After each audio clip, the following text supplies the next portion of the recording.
Everyone, BA second year की class में मानव भूगोल प्रथम प्रश्न पत्र के अंतर्गत आज हम पढ़ेंगे विश्व की जनजातियां। और इन जनजातियों में हम पढ़ेंगे पिग्मी, जो कि विषुवत रेखीय पेटी के निवासी हैं। इन जनजातियों के आधार पर हम मानव और वातावरण के जो अंतर संबंध हैं उनका जीवन के ढंग यानी रहन सहन पर प्रभाव देखते हैं कि विषम परिस्थितियों में भी मानव अपने आप को वातावरण के साथ कैसे समायोजित करता है। तो पिग्मी जो जनजाति है उसका सबसे पहले देखते हैं निवास क्षेत्र। मध्य अफ्रीका में नाट्य यानी छोटे कद के पिग्मी जो लोग हैं उनका निवास क्षेत्र बिखरा हुआ मिलता है, यानी अलग अलग जगह पर है। इनका निवास मुख्यतः 3 डिग्री उत्तरी अक्षांश से लेकर 3 डिग्री दक्षिणी अक्षांशों के मध्य में स्थित है, यानी विषुवत रेखा के 3 डिग्री उत्तर में और 3 डिग्री दक्षिण में। इनमें सबसे पहले जो वर्ग है बेल्जियम कांगो के पूर्वी भाग में सघन वनों में रहने वाले इतूरी पिग्मी का है, यानी पिग्मी का एक वर्ग है जिसका क्या नाम है, इतूरी पिग्मी। कहाँ पर रहते हैं ये? बेल्जियम कांगो के पूर्वी भाग में। ये जो लोग हैं, इतूरी नदी है एक, उसके तटीय प्रदेश में निवास करते हैं। इसके अतिरिक्त अन्य कई पिग्मी वर्ग हैं जो पश्चिम में गैबोन देश से लेकर पूर्व में युगांडा तक जहां तहां बसे हुए हैं। दक्षिणी पूर्वी एशिया में जो फिलीपींस के वनों में आमेटा तथा न्यूगिनी के वनों में भी कुछ पिग्मी वर्ग रहते हैं। पिग्मी लोग पूर्णतः क्या होते हैं, आखेटक होते हैं, यानी शिकार करके अपना भोजन करते हैं। अतः ये स्थायी मकानों में नहीं रहते, बजाय तो आखेट की खोज में घूमते रहने के कारण अस्थायी मकानों में निवास करते हैं। जिस प्रदेश में या जिस स्थान पर आखेट प्रचुर मात्रा में मिल जाता है वहीं पर ये क्या कर लेते हैं, अल्पकालीन निवास बना लेते हैं। पिग्मी लोगों का जो वातावरण है, प्राकृतिक वातावरण, किस प्रकार के वातावरण में ये रहते हैं। पिग्मी लोगों के जो सभी निवास क्षेत्र हैं वो विषुवत रेखीय जलवायु के वनों में स्थित हैं। विषुवत रेखीय जलवायु, भूमध्य रेखीय जलवायु जिसे हम कहते हैं, ये जलवायु किस प्रकार की होती है, उष्ण और आर्द्र होती है, यानी गर्मी भी बहुत अधिक पड़ती है और वर्षा भी अधिक होती है। यहाँ पर तापमान जो है पूरे वर्ष 28 डिग्री सेल्सियस से 30 डिग्री सेल्सियस के बीच रहता है। वार्षिक जो तापांतर होता है वो 3 डिग्री से भी कम है, अर्थात सर्दी की ऋतु न के बराबर होती है। अतः सभी महीनों में क्या रहती है, गर्मी की ऋतु रहती है। वार्षिक जो वर्षा है 150 से लेकर 200 सेंटीमीटर तक होती है। इसलिए ये जलवायु कैसी है, उष्ण भी है और आर्द्र भी है।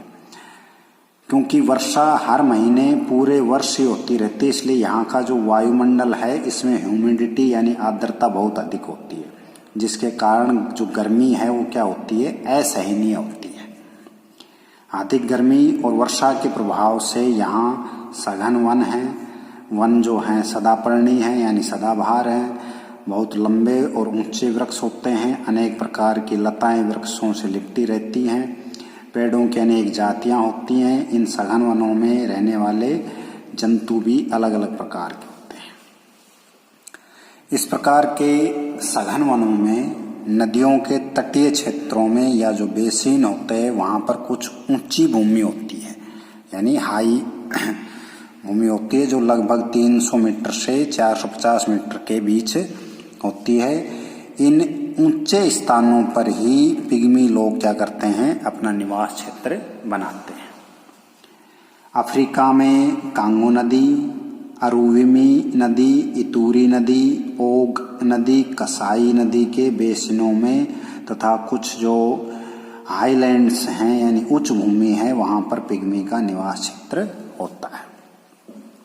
उसके बाद पिग्मी जो वर्ग है इसकी उपजातियां, पिग्मी वर्ग की विभिन्न उपजातियों का एक सम्मिलित नाम है जिसे क्या कहते हैं, अचुआ। इंपॉर्टेंट है, पिग्मी वर्ग की सभी जो उपजातियां हैं उनको सम्मिलित रूप से क्या कहते हैं, अचुआ। और इस अचुआ की 4 क्या हैं, उपजातियां हैं।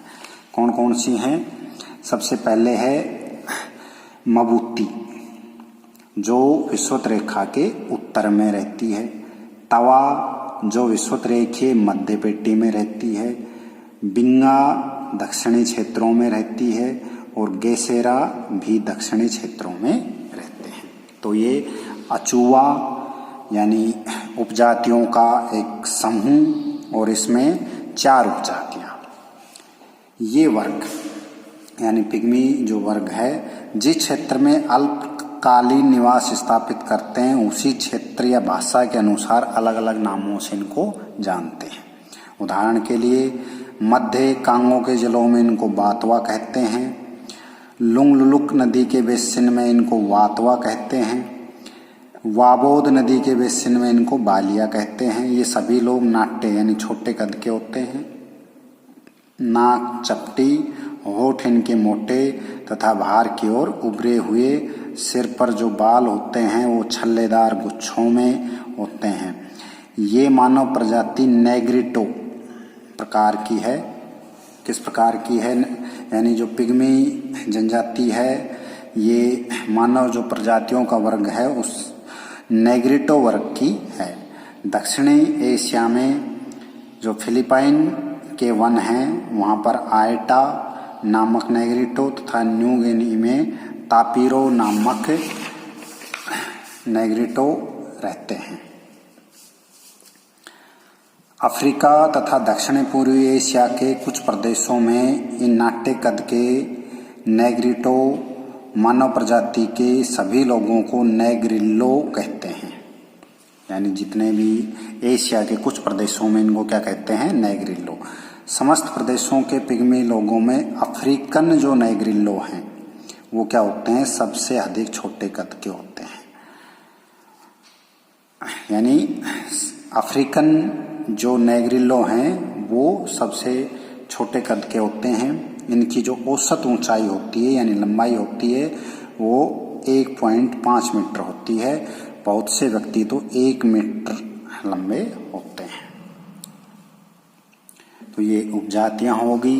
उसके बाद इनका भोजन, पिग्मी लोगों का भोजन आखेट यानी शिकार किए गए जंतुओं का मांस, जंगली फल, कंदमूल आदि है। नदियों झीलों आदि से मछलियां भी पकड़ते हैं। जंगली पालक इत्यादि शाकों की पत्तियां उबाल कर खाते हैं। इनके निवास क्षेत्रों के समीप जो कृषक वर्ग रहते हैं उन पड़ोसियों के जो बाग होते हैं वहां से ये फल तोड़ लाते हैं। ये लोग ना तो भूमि जोतते बोते हैं और ना ही पशुओं को पालते हैं। यहाँ तक भी कुत्ता भी बहुत कम पाला जाता है। परंतु आखेट करने में ये बहुत अधिक क्या होते हैं, दक्ष होते हैं, कुशल होते हैं। बड़े से बड़े भीमकाय जंतु हाथी को भी क्या कर लेते हैं, घेर कर मार डालते हैं। विशालकाय जंतु का शिकार करने के बाद ये पेट भरकर भोजन करते हैं। छोटा कद होते हुए भी इनकी असाधारण भूख का अनुमान इस बात से हो सकता है कि कोई पिग्मी एक समय भोजन में अन्य खाद्य पदार्थों के साथ साथ 60 तक केले खा जाता है। यानी इनकी भूख, कद के छोटे होते हैं लेकिन भूख बहुत अधिक होती है। बड़े जंतुओं के अलावा दीमक, चींटी, गुबरेलो, बीटल्स जो होते हैं, डिम्ब, लार्वा, मधुमक्खियों की सूंडी, शहद को बड़े चाव से ये खाते हैं। मछली पकड़ने में भी ये चतुर होते हैं।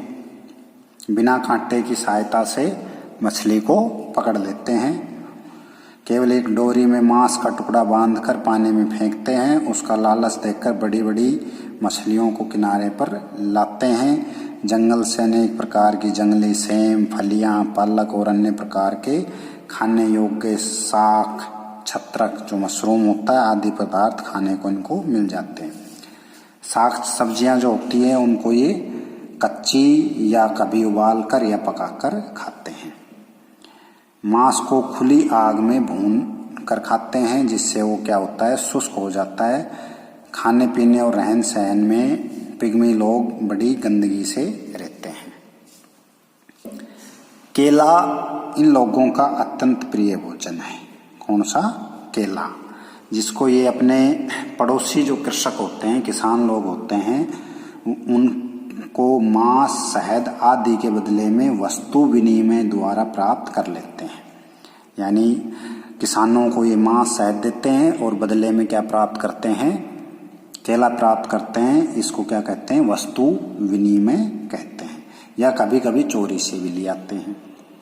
साधारणतः जो वस्तु विनिमय है एक पक्षीय होता है, अर्थात पिग्मी ही ये निश्चित करता है कि वह अपने इच्छित केलों के बदले में कितना मांस, शहद आदि देगा।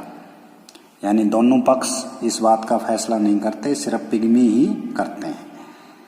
वह पड़ोसी प्रदेश के बागों में जाकर केले तोड़ लेते हैं, उसके बदले में मांस की बोटियां लटका के आ जाते हैं। गांव के कृषक निग्रो लोगों को जब मांस की आवश्यकता होती है तो अपनी खेती की उपज, अनाज, फल आदि को एक निश्चित स्थान पर शिकारी लोगों के लिए रखाते हैं। शिकारी पिग्मी लोग वहां जाकर फल आदि उठा लेते हैं और बदले में मांस वहां रख के आ जाते हैं। इस प्रकार नेग्रिलो पिग्मी लोगों में और उनके पड़ोसी निग्रो कृषक लोगों में खाद्य वस्तु विनिमय होता रहता है। यानी पिग्मी, नेग्रिलो और जो कृषक लोग हैं वो क्या है? निग्रो। इनमें क्या होता है? वस्तु विनिमय होता है। उसके बाद इन लोगों के वस्त्र।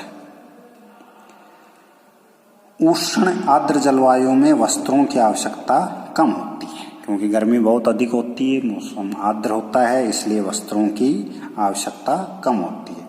इसलिए पिग्मी पुरुष और स्त्री के तन पर केवल कमर से नीचे लटकती हुई किसी छाल के वस्त्र की ही क्या होती है? एक पट्टी होती है।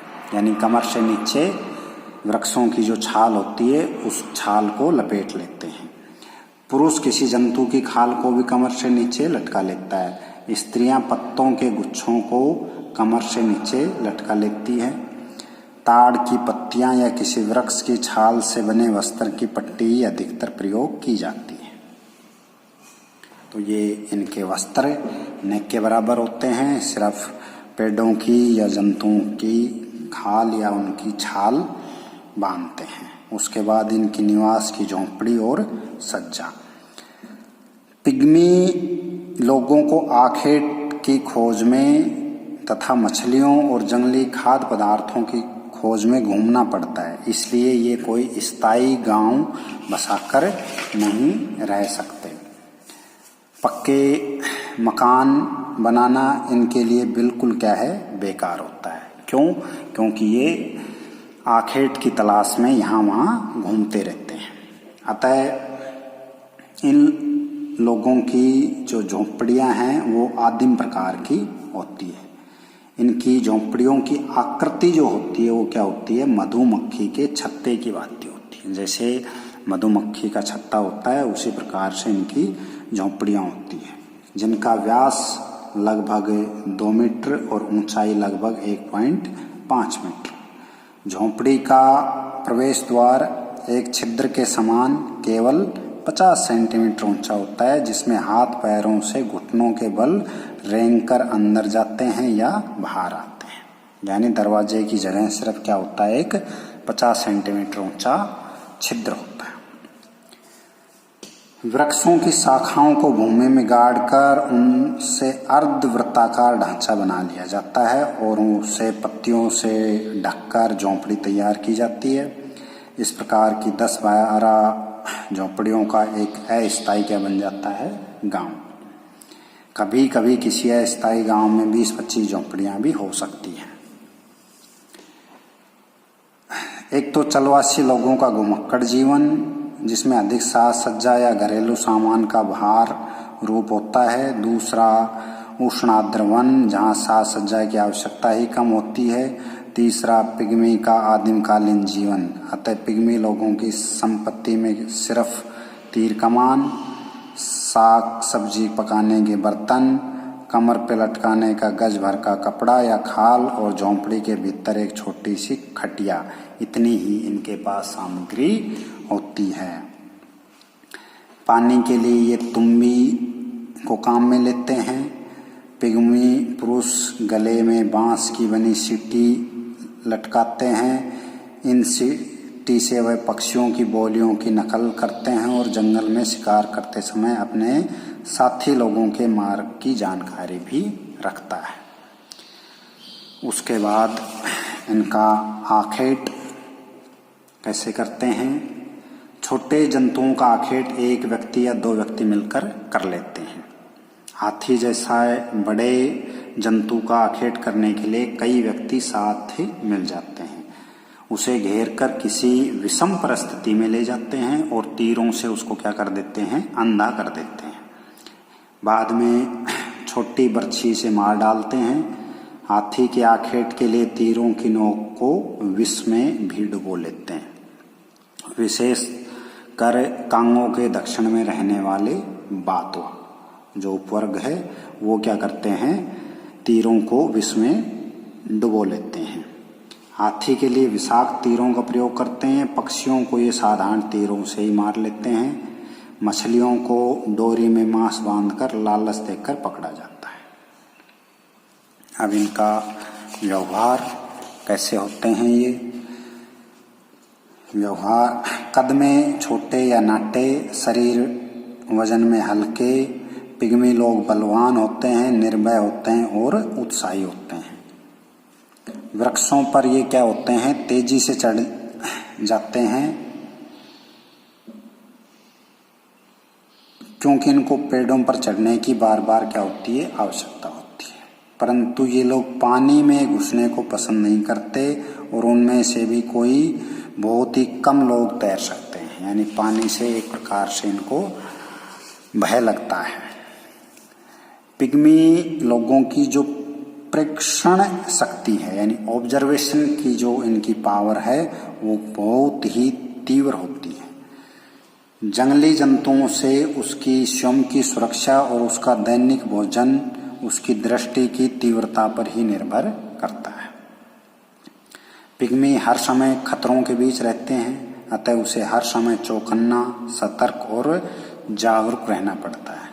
वह एक वृक्ष से दूसरे वृक्ष पर तेजी से चुपचाप पहुंच जाता है और इस प्रकार छिप जाता है कि ये पता लगाना कठिन हो जाता है कि वह कहाँ है। पिग्मी कुशाग्र बुद्धि भी होते हैं।